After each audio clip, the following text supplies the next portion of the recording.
Hi everyone, it's the Comic Fan Man here coming at you with another video.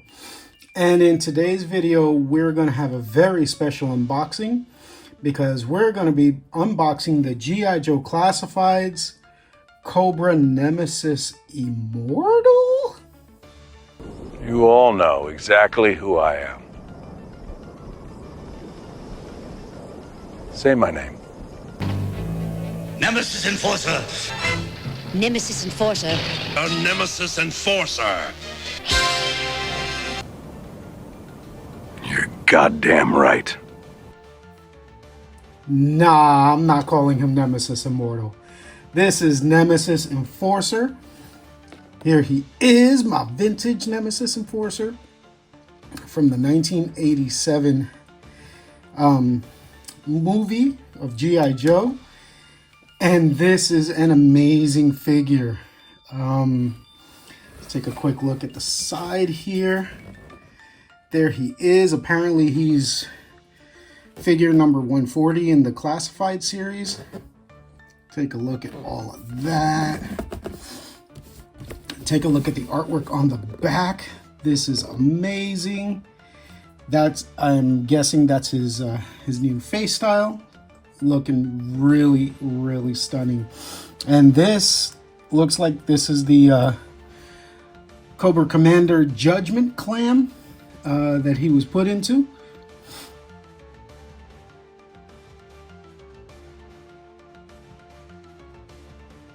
Yeah, it looks really good.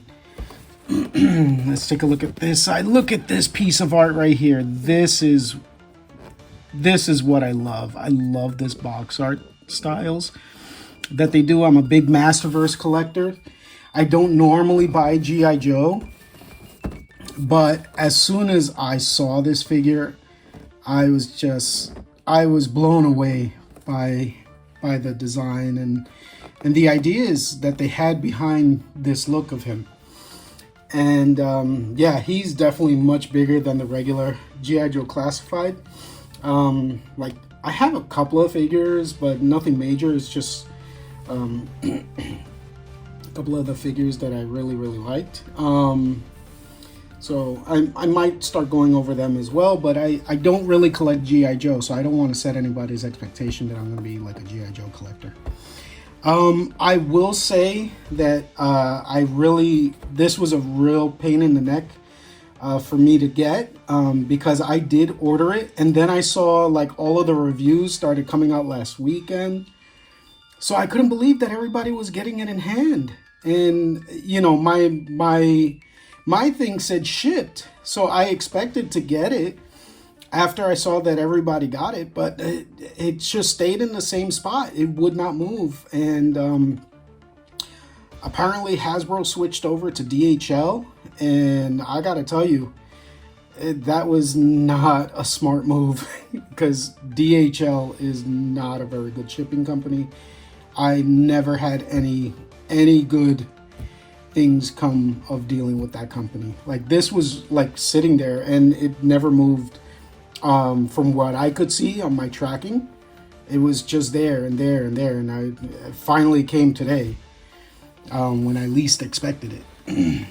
But yeah, let's open them up and see what we got inside.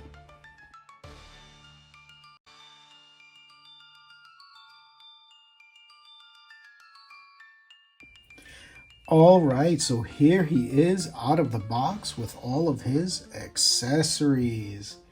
And this is amazing. This is everything I hoped it would be when I saw the presentation that they did in June. I was blown away when I saw it there, and now having it in hand is even better. Let's take a look here at the alt helmet here, the alt head sculpt. Look at all of that amazing detail in there. It is just absolutely stunning what they did here with all of the scales and the bones that come out of his face when he gets in this mode. And I believe this is this head is based off of what they are doing in the comic now with him.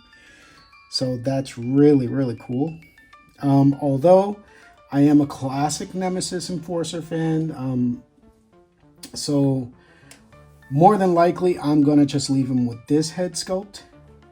But before we go into the figure, let's go into his other accessories here. And this is the like Octopod thing. The vintage figure came with something like this.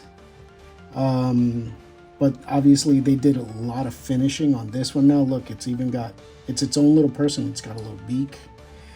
I originally had thought, like, from the vintage toy that this was just like one of the things that he threw. But apparently it's just a Cobra-La creature.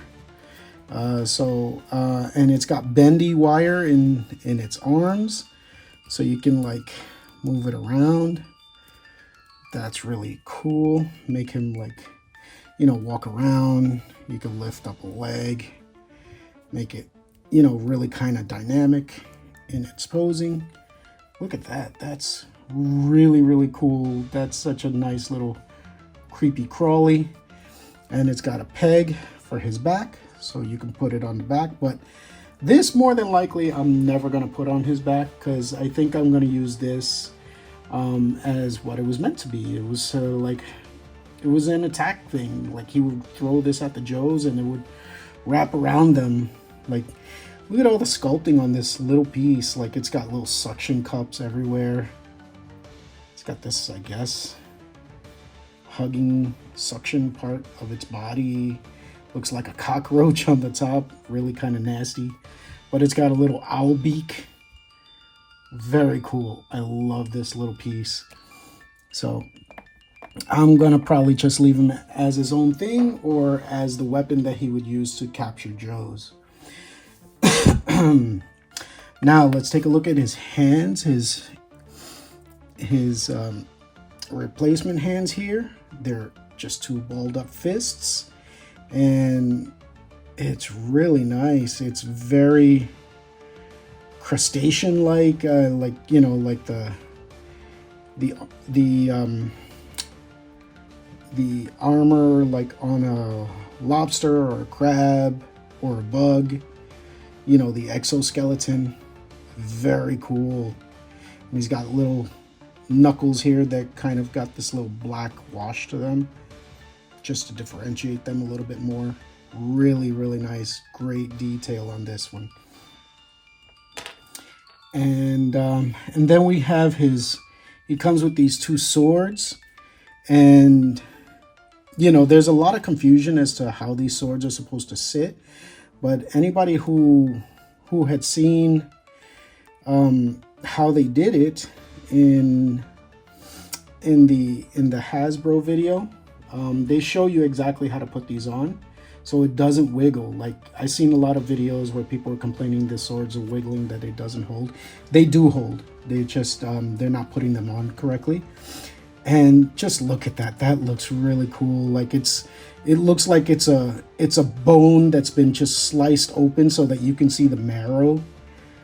Really cool. I did see one video where they said this kind of looks like bacon, and that's really kind of funny, because it has that, you know, the bacon meat surrounded by bacon fat around it. Yeah, I can definitely see it. That's pretty cool. And he's got these hooks at the end, like these little raptor hooks. Really nice. I'm gonna look forward to putting that on him. And then finally, his wings. Let's take a look at his wings real quick here. Apparently the idea behind the wings is that they were trying to make it its own little Cobra-La creature. It wasn't just a set of wings. Like in the cartoon, obviously it was just a set of wings sprouting out of his back. But no, here they wanted to make it its own little Cobra-La creature. He's got little mandibles down there. It's covered in fur. But look at all the detail on these wings here. It's really, really well done. And as you can see here, the wings are somewhat translucent, but not completely. And it kind of really gives off this weird, like, membrane look. I love it. It's got all these veins and, you know, flesh texture on there. That's fantastic. Looks great. And it's got a lot of, like, you know, basic figure articulation. It also has a butterfly joint, so you can move it back and forth. Really, really nice. And it has articulation here, and it also has a swivel. So we're going to be able to do a lot of different things with these wings. Now, I know the complaint is that they don't look exactly like the wings from the cartoon, but as somebody who collects Masterverse figures, you know, I'm okay with aesthetic changes so long as it looks really good. And this looks really, really good. Like, this looks amazing to me. So I'm looking forward to putting this on there. But there are another set of wings that I am going to try later to show you that make it, hopefully they'll fit and they'll make it look like the classic wings. And now, before we put everything on, let's take a look at the man himself, Nemesis Enforcer.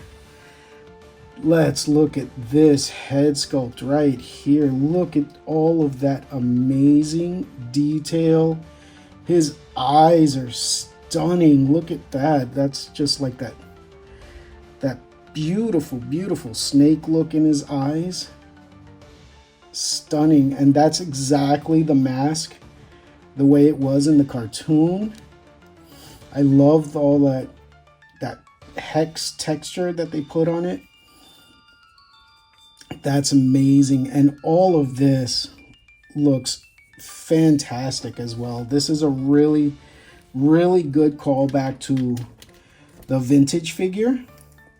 Like, take a look at the way he looks in the vintage figure. The neck piece and the chest piece is pretty good. It's a pretty good reimagining, but it keeps all the same shapes and feel. That's really good. He had the ear exposed on this figure. I don't know why they did that. But look at that. It's got all the ridging on his neck. He's got all the ridging on his neck. That's really great. So, yeah, I think this is a really great callback to that figure.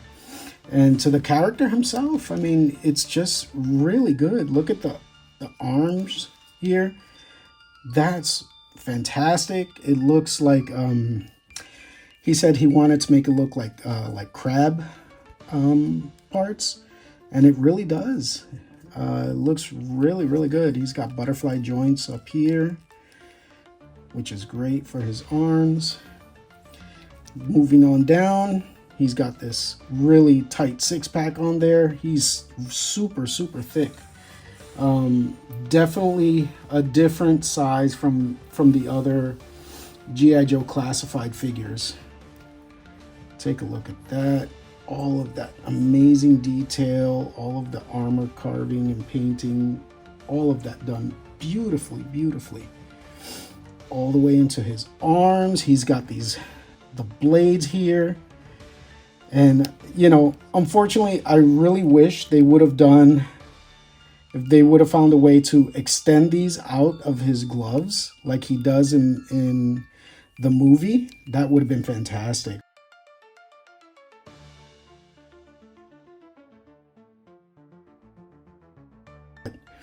Overall, the look of it is stunning. And again, we've got more of that armor going on the gauntlets here, and his gloves. He's got claws and talons.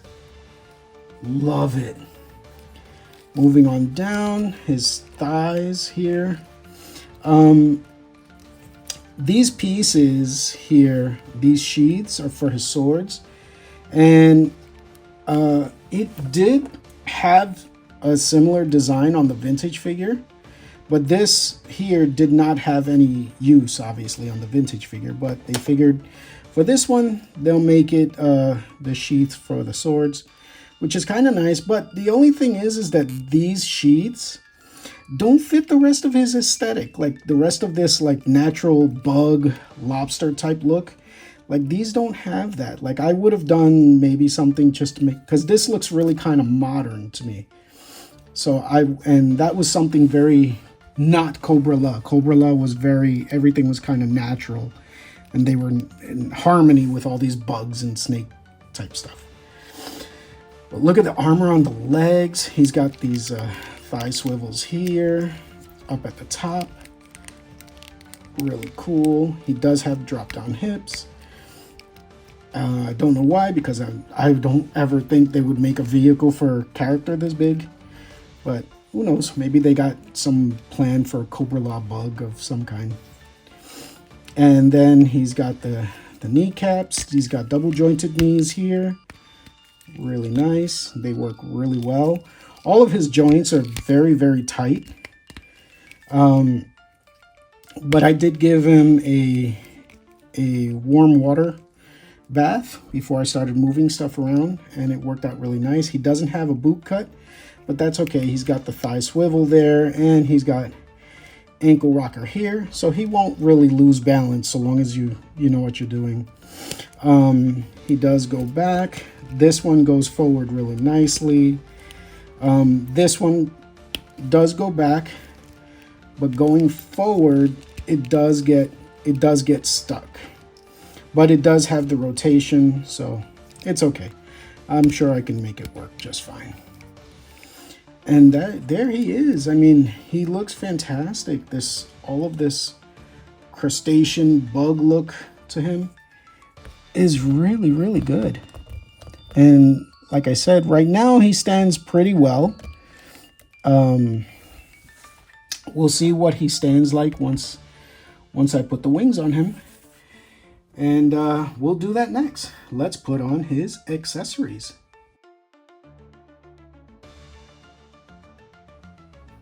All right, and here he is with his wings on. I put one of the swords in his hand, the other one in the sheath. I also switched out the fist hand here.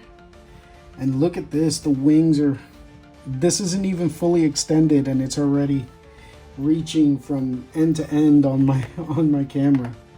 I love this. This is amazing. Look at all of that detail. He looks so fantastic. And he's got all of the, well, he's got most of the classified G.I. Joe classified posing, and as you can see, you can adjust his feet just fine to hold him. There was a lot of complaints that I saw about him falling over, and I'm like, guys, like, didn't you guys like at least take the time to see, like, you know, what you can do with him? Like, he looks amazing here. Look at all of this. And the way the wings sit on his back here, that peg in there, that's super tight. So this is not like, you know, moving around at all. I didn't know how well that was gonna hold, because I was like, for wings that big, you know, to have a peg that small, I didn't think that was gonna work, but it works beautifully on this thing. I love it. This is amazing. This is everything I hoped it was gonna be. And, you know, if y'all remember last year, toward the end of the year, Hasbro really hit me with a surprise with the Marvel Legends Crystar. Like, that was such an amazing out of left field figure, and something that I really connected with, because I love that figure. I had that figure. I had that collection when I was a kid. I even had the Crystal and Lava Dragons. And so when I saw that they released him on Marvel Legends, like at the end of the year, I was like, oh my God. And I did the pre-order, and I wasn't supposed to get him until February, but I got him just before the Christmas holidays. So he was able to make my top 10 just at the end of the year. And he was my number 2 overall last year. And I gotta say, Hasbro did it again. This was a figure I was not expecting. And then when I saw in June that they released, like, you know, like what he's gonna look like, and then over like Comic-Con, then they did the the 1027 event that was really just like a really nice, like the first 18 minutes of it was kind of just them talking about, you know, Nemesis Enforcer and how he began, and like, you know, why they did what they did with his design today. Like, it's amazing, amazing, amazing. So I'm really, really glad to have this. When he finally came in, I was so happy. I'm gonna very quickly here switch out the head, and the heads come off real nice and easy. The other one pops on. Doesn't really make a pop, but he's definitely locked in there. And look at that. That's stunning, stunning, stunning. Look at that face. Wow. That's really cool. That's kind of like when he's in trouble, he hulks out a little bit, and then the bone comes out of his suit to protect him. Really great. And this is definitely not a headbutt that Sergeant Slaughter would want to eat. That's fantastic. Oh, and about the sword, you see, that's the way he's supposed to hold the sword. His trigger finger is supposed to go in this little loop here, and then this sits here, and look, it's tight. It doesn't wiggle around. So that's the way his sword is supposed to sit. That's the way it sat when they did their presentation. So I guess those collectors, those reviewers didn't see that part of the video, but that's the way he holds the sword, and he holds it beautifully. All right, let's do some comparisons. You are as impressive as ever. And here I have him towering over my 25th anniversary Serpentor and my vintage Nemesis Enforcer. Yeah, unfortunately, I can't find his cape, so I decided just to throw on, this is the cape from She-Ra. It looks okay. I mean, you know, it's not his normal green, but it is a good size for him. So until I can find his cape, I'll just leave him with that. This I command. And yeah, the Nemesis Enforcer, the vintage figure, I remember when I got him, I really, really wanted him because of the movie. So I was happy to get him, but I do remember being disappointed because he was nowhere near as, he was the same size as the regular Joes. Like, they didn't try to make him like a little bit bigger, because he was definitely in the cartoon so much bigger than the rest. So I was really disappointed in this vintage figure.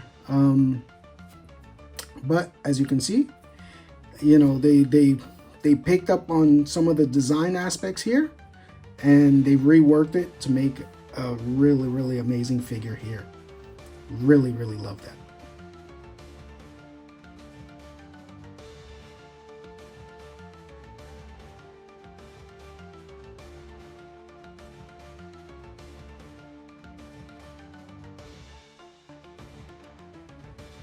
All right, here he is going up against the G.I. Joe Classified's Snake Eyes from the Snake Eyes Origins movie.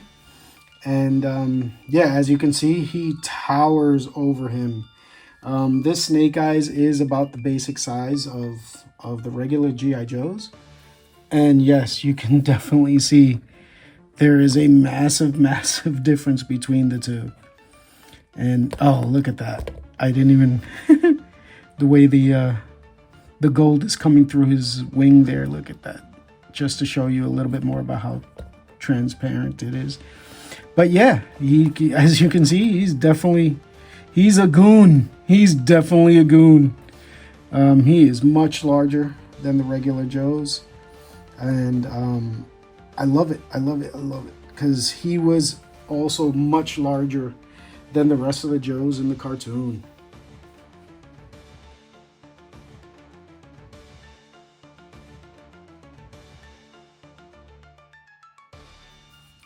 Oh no, he threw Squidward at Snake Eyes and he caught him. Look at that. That's great. This is exactly what I was going to use this figure for. To, like, you know, have him wrap around and trap unsuspecting Joes. I think that's great. that looks really good. And you know, in the G.I. Joe movie, unfortunately, Snake Eyes did not really have a big role. He was kind of punked out of that movie because they wanted to focus on like Falcon and Duke and all that. So yeah, so Snake Eyes didn't really get much of a role in that movie. It's a little disappointing because Snake Eyes is definitely my favorite Joe, which is why he's one of the only Joes that I actually have.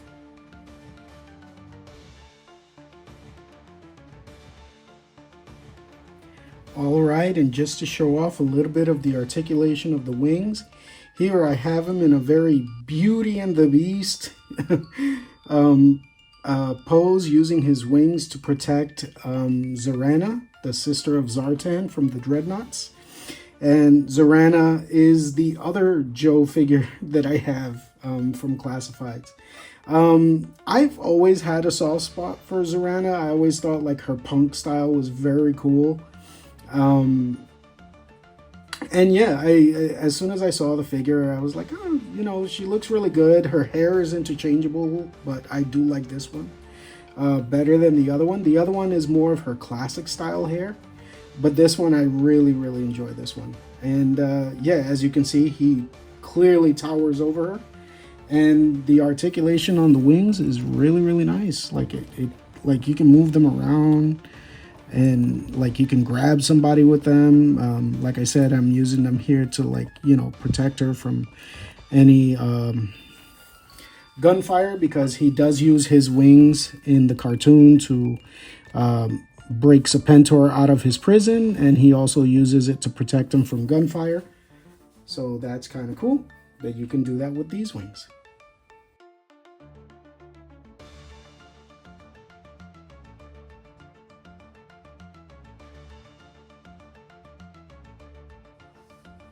All right, and here is NECA Toys Gargoyles, and he has the biggest wings of any of my figures.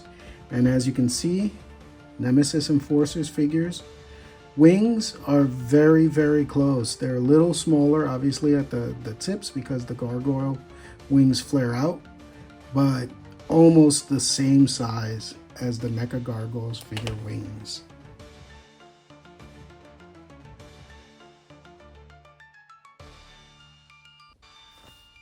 And for a quick size comparison, as you can see, he is in the 7-inch scale.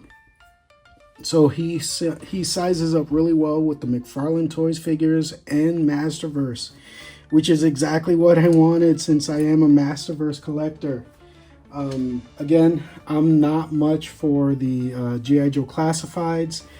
Now that I got him, there are a couple of figures that I'm thinking about getting for myself.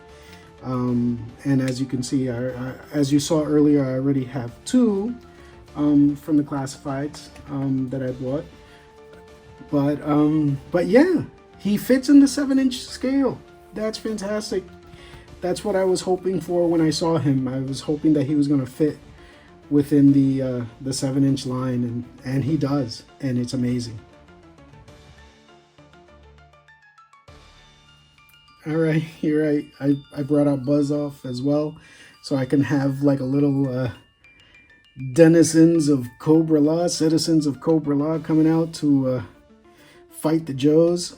I think this is really cool. As you can see, Nemesis Enforcer definitely fits in this style, and I love it. This is amazing.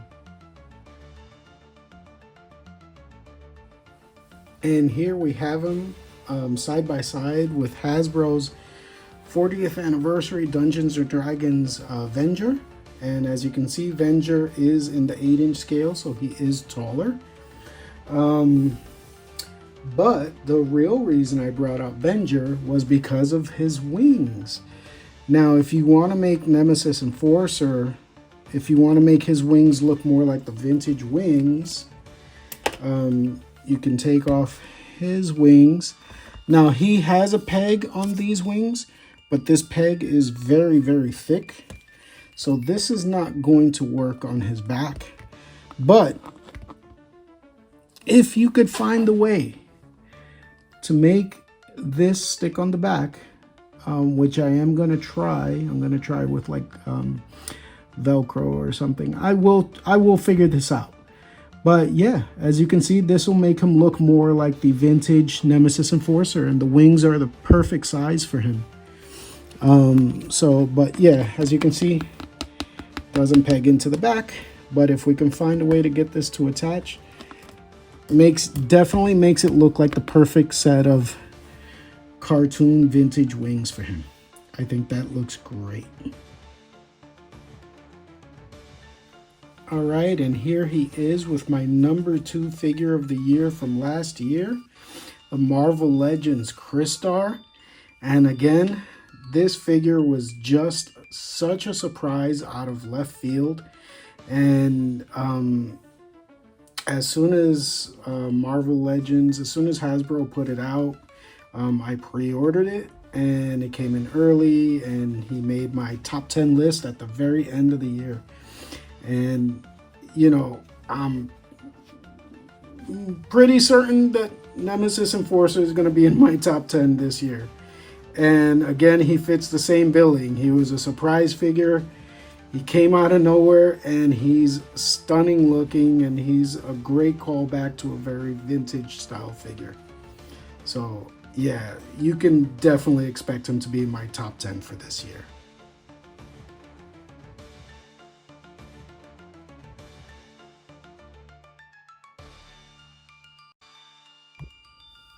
And here he is alongside a Warduke from NECA Toys, from Dungeons and Dragons, and you can definitely see Nemesis Enforcer being a Dungeons and Dragons character, because he's, you know, he's got a great fantasy aesthetic, a great fantasy look, and he works really, really well in this series as well.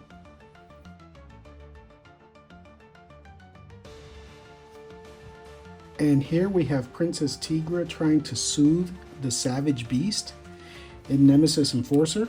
In his bio card, it said that Galabulus actually put him together from a bunch of dead things.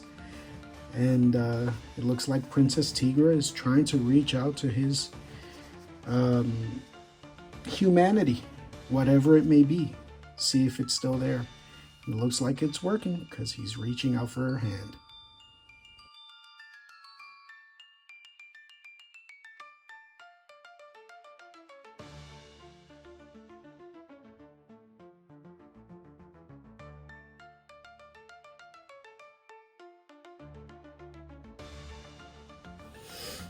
All right, so I hope you enjoyed this look at Nemesis Enforcer. Unfortunately, Hasbro, in all their infinite wisdom, did not think to claim the copyright on that name. And so I believe it was some kind of video game company took the name and actually copyrighted it.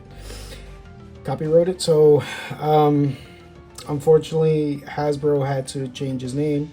So they came up with Nemesis Immortal. I guess none of them had the time to Google any synonyms, because there's like a bunch of other stuff that they could have used. Nemesis Tyrant, Nemesis Overlord, Nemesis Overseer. Like, you know, there's a bunch of other stuff they could have done with Nemesis Enforcer. But it is what it is. The figure is here. I love it. I think Hasbro did a fantastic job with this figure. No, he's obviously not exactly a one-for-one of the cartoon, but he doesn't have to be. He looks amazing. They did a really nice reimagine. All of the stuff that's on him works really, really nicely. And I'm happy. I'm a very happy customer with it. All right. So if you enjoyed this video, please give me a like and subscribe if you think that I've earned it. And I will see you in the next video. Thank you and have a great day. Bye-bye now. This is for Gung-Ho, Alpine, and Bazooka! This is for Falcon! This is for me! This is for Duke! And this is for the U.S. of A!